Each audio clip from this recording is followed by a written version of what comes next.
YouTuber Marcel Radival atau dijuluki pesulap merah menceritakan awal mula bongkar trik perdukunan dilansir dari tribunnews.com. Diketahui, pesulap merah aktif membagikan video trik sulap di YouTube sejak 2016 silam. Awalnya, pesulap merah hanya membagikan trik sulap. Lalu, ia berpikiran untuk membongkar seputar perdukunan dikutip dari kanal YouTube Dr. Richard Lee pada Jumat 12 Agustus 2022. Dari situlah awal mula pesulap merah mulai membongkar trik dunia perdukunan. Pesulap merah mengaku memiliki beberapa sertifikat hipnotis dan mengikuti workshop pengembangan diri.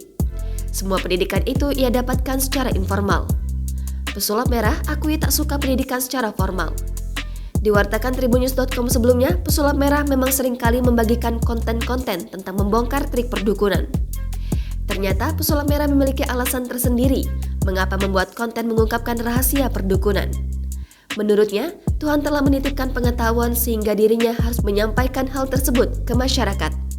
Bahkan, ia merasa sudah menjadi kewajiban dirinya sebagai pemeluk agama Islam.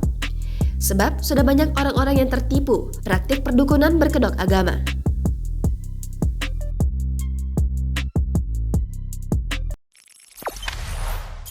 Jangan lupa subscribe, share, komen, dan like ya.